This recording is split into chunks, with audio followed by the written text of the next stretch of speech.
లేకపోతే ఎట్టి పరిస్థితుల్లో వాళ్ళు ఊరుకునే ప్రసక్తి ఓకే లేదు. ఓకే అండి వెంకటరెడ్డి గారు, ఇంకా ఇప్పుడు మనతో పాటు ఇప్పుడు గేలు శ్రీనివాస్ గారు కూడా జాయిన్ అయ్యారు. అండ్ అదే విధంగా doctor Shivakumar Lal TPC spokesperson ఆయన కూడా ఉన్నారు. ఎస్, వాళ్ళతో కూడా మాట్లాడదాం. శివకుమార్ గారు గుడ్ మార్నింగ్ అండి. Very good morning. సో వింటున్నారు, ఇప్పుడు ఏదైతే బీసీ రిజర్వేషన్ల కోసం ఢిల్లీలో మీరు ధర్నాలు ఏదైతే చేయబోతున్నారో దానికి సంబంధించి కూడా అటు రాహుల్ గాంధీ కూడా పార్టిసిపేట్ చేయడం, మల్లికార్జున ఖర్గే కూడా పార్టిసిపేట్ చేయడం, ఓకే మాకు చిత్తశుద్ధి ఉంది, మేము అప్రూవ్ చేయబోతున్నాము, ఖచ్చితంగా ఒత్తిడి తీసుకొస్తాం, 42% రిజర్వేషన్ తీసుకొస్తాం బీసీలకు అని చెప్పేసి మీరు ఫైట్ చేస్తున్నారు, బానే ఉంది. కానీ తెలంగాణలో అధికారంలో మీరే ఉన్నారు కదా, అసెంబ్లీలో చట్టం తీసుకురావడానికి పోయి అక్కడ ఢిల్లీలో డ్రామాలు చేస్తున్నారని చెప్పేసి మీ పైన విమర్శలు వస్తున్నాయి. ఏంటి మరి, మీ చేతుల్లో ఉన్నప్పుడు, బాల్ మీ చేతుల్లో ఉన్నప్పుడు మీరు ఏదో ఒకటి చేయాలి కదా. అండ్ ఆ 42% రిజర్వేషన్ లో కూడా తప్పులు తడకగా ఉంది. సగం మైనార్టీలను తీసుకొచ్చి 32% ఒరిజినల్ గా బీసీలు అంటే 32% ఉంది. మీరు అన్ని యాడ్ చేసి ఇవి చేసి ఇట్లా మొత్తం జిమ్మికులు చేశారు. కంప్లీట్ గా 42% బీసీలకే ఉండాలని చెప్పేసి అటు బీజేపీ నుంచి కూడా డిమాండ్స్ వస్తున్నాయి. సో ఏం చెప్తారు వీటికి? ముందుగా జీ తెలుగు ప్రేక్షకులకు, మీకు ప్యానెల్లో ఉన్న వారికి నమస్కారం. ఇప్పటివరకు మా వెంకటరెడ్డి గారు మాట్లాడడం వినడం జరిగింది. ఒకటి ఏమంటే, బీజేపీ ఇంతకుముందే వెంకటరెడ్డి గారు ఒక నినాదం తీసుకొచ్చారు, బీజేపీ గెలిస్తే బీజేపీ తరఫు నుంచే తెలంగాణ రాష్ట్రంలో ముఖ్యమంత్రి ఉంటారు అనేది వాళ్ళు మాట్లాడిన మాట. కానీ అదే బీజేపీలో ఒక రాష్ట్ర అధ్యక్షుడి బీసీలు ఎందుకు చేయలేదనేది నా ప్రశ్న. మీరు చెప్పడం మట్టుకు వేరు, చేయడం మట్టుకు ఇంకొకటి. రెండవది, ఆల్రెడీ కాంగ్రెస్ పార్టీ మేనిఫెస్టోలో పెట్టి ఖచ్చితంగా బీసీకి 42% ఇస్తామని చెప్పి మేము చెప్పడం జరిగింది. దాని తర్వాత డిక్లరేషన్ చేయడం జరిగింది. తర్వాత అసెంబ్లీలో బిల్ పాస్ చేయడం జరిగింది. తర్వాత ఆర్డినెన్స్ తీసుకురావడం జరిగింది, గవర్నర్కి ఇవ్వడం జరిగింది. గవర్నర్ ఇటు ఢిల్లీకి పంపించిండు. రాష్ట్రపతి దగ్గర బిల్ బీజేపీ అండర్లో ఉంది. ఇప్పుడు బీజేపీ అంటేనే రాష్ట్రపతి, రాష్ట్రపతి అంటేనే బీజేపీ. ఇప్పుడు బీజేపీ ఏదైతే ప్రధానమంత్రి గాని అమిత్ షా గాని చెప్పకపోతే గవర్నర్ గారు ఆ ఫైల్ రాష్ట్రపతి గారు ఆ ఫైల్ ముట్టారు. అందుకు వాళ్ళ మీద ఒత్తిడి చేయడానికి ఈ రోజు జంతర్ మంతర్ దగ్గర కాంగ్రెస్ పార్టీ బీసీలతో పాటు ధర్నా చేయడం జరుగుతుంది. ఆల్రెడీ మా ఏఐసిసి అధ్యక్షులు మల్లికార్జున ఖర్గే గారు కానీ, రాహుల్ గాంధీ గారు కానీ, ఇంకా ఇండియా కూటమికి ఎవరైతే ఉన్నారో మొత్తం అందరినీ కూడా నిన్న పార్లమెంట్ లో కూడా స్తంభింపజేయడం జరిగింది. ఖచ్చితంగా ప్లే కార్డులు చేయడం జరిగింది. మన తెలంగాణ నుంచి పోయిన ఎంపీలు కూడా బీజేపీ వాళ్ళు తప్పించుకున్నారు. ఈరోజు కాంగ్రెస్ పార్టీ అధికారంలోకి వచ్చిన తర్వాత ఖచ్చితంగా ప్రజలకు ఏదైతే హామీలు ఇచ్చినామో హామీలను ఫుల్ఫిల్ చేయడం. రెండోది, ఏదైతే బీసీ బిల్ ఏదైతే మనం చేయాలనో దానికి తెలంగాణలో బీజేపీ ఎంపీలు 8 మంది ఉన్నారు, మేము కాంగ్రెస్ పార్టీ 8 ఉన్నాం. మీరు రండి అంటే మొత్తం 8లో 2 మంత్రులు ఉన్నారు, కిషన్ రెడ్డి గారు, తర్వాత బండి సంజయ్ గారు. వాళ్ళు రాలేదు. మిగతా వాళ్ళు అఖిల పక్షం పిలిచినాం. ఇటు బీఆర్ఎస్ వాళ్ళు లేరు కాబట్టి వాళ్ళని పిలవకుండా మటుకు మొత్తానికైతే వెళ్ళలేదు. బీఆర్ఎస్ వాళ్ళు కూడా ఈ రోజు తప్పించుకుంటున్నారు. ఎందుకంటే రేపు బీజేపీలో బీఆర్ఎస్ విలీనం జరుగుతుంది అనేది స్వయాన కవిత కూడా చెప్పడం జరుగుతుంది. గతంలో లిక్కర్ కేసులో ఉన్నప్పుడు మా చెల్లెని విడిపిస్తే మేము చేస్తామనే రకంగా మాట్లాడడం జరిగింది. ఆ రకంగా లోపాయోపదకారం బీజేపీకి బీఆర్ఎస్కి ఉంది.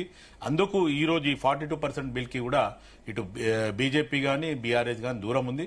బీజేపీ ఖచ్చితంగా ఒక మాయ మాటలు చెప్తుంది. ఎట్టి పరిస్థితుల్లో వాళ్ళు ఆల్రెడీ సెంట్రల్లో అధికారంలో ఉన్నారు. 12 సంవత్సరాల నుంచి వాళ్ళు అధికారంలో ఉన్నారు. ఈ రోజు విభజన హామీ చట్టం కానీ, లేకపోతే తెలంగాణకు వాళ్ళు పెద్ద చేసింది ఏం లేదు.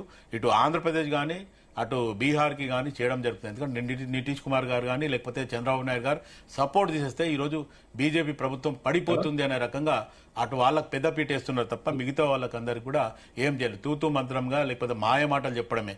ఈ రోజు ఒకవేళ మీకు చిత్తశుద్ధి ఉంటే తెలంగాణకి గెలిచిన ఎంపీలు కూడా బీజేపీకి ఎంపీలు ఖచ్చితంగా పార్లమెంట్ లో సపోర్ట్ చేసేది ఉండే, ఎందుకు చేయలే? ఇప్పుడు అదే చెన్నై తీసుకుంటే, మెడ్రాస్ లో అయితే ఆల్మోస్ట్ ఒక కాజ్ అనే రకంగా వస్తే ఆల్ పార్టీస్ యునైట్ అవుతుంది. మరి తెలంగాణలో ఎందుకు మీరు మ్యూట్ లో పెట్టండి, డిస్టర్బెన్స్ వస్తుంది.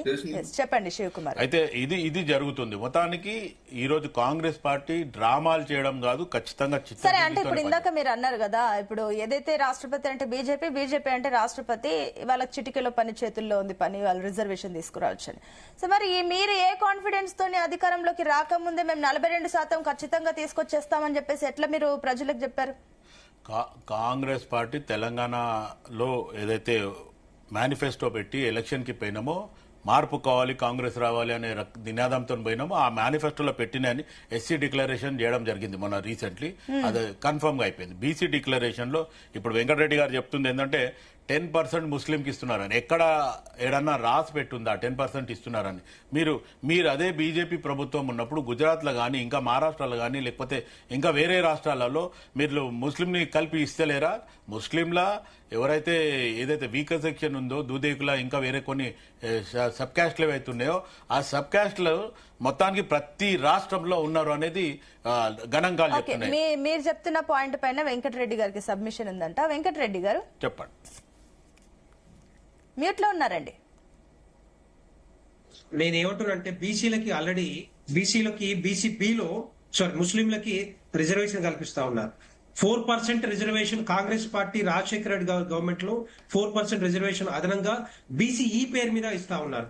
మళ్ళా ఇప్పుడు తీసుకొచ్చి 10%, 42%లో 10% కలిపి మొత్తం టోటల్ ముస్లిం కమ్యూనిటీకి వాళ్ళు నేను ఇంతకుముందు చెప్పినట్టుగా ఓవైసీ దగ్గర నుంచి అజారుద్దీన్ దగ్గర నుంచి మిగతా వాళ్ళ పెద్ద పెద్ద నాయకులందరూ కూడా వర్తించేటట్టుగా కాంగ్రెస్ పార్టీ చేస్తా ఉంది.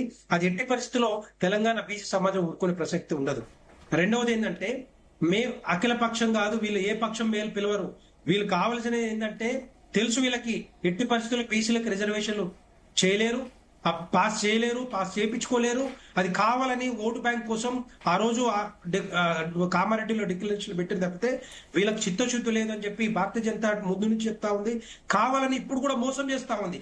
జంతర్ మంతర్లో పోయి ఏదో చేద్దామని చెప్పేసి మిమ్మల్ని పిలిచారంట కదా ఢిల్లీలో ధర్నాకి. మిమ్మల్ని కూడా ఎక్కడ పిలిచి చెప్పమని చెప్పండి. అఖిల పక్షం ఎప్పుడు కాల్ఫర్ చేసి చెప్పమని చెప్పండి. ఇక్కడండి తెలంగాణలో పిలవడం జరిగింది. తెలంగాణలో ఢిల్లీకి మరి ఎందుకు ఢిల్లీలో వాళ్ళు దూరం కదా, ఇక్కడనే రాలేదు. ఢిల్లీలో వస్తారు వాళ్ళు. పిలిచే ప్రయత్నం మీరు చేయాలి కదా, రాకపోయినా కానీ. ఇక్కడ తెలంగాణ ఎంపీలను అందరినీ పిలిచి మీటింగ్ పెట్టి ఆల్ పార్టీస్ మీటింగ్ అని పెట్టడం జరిగింది.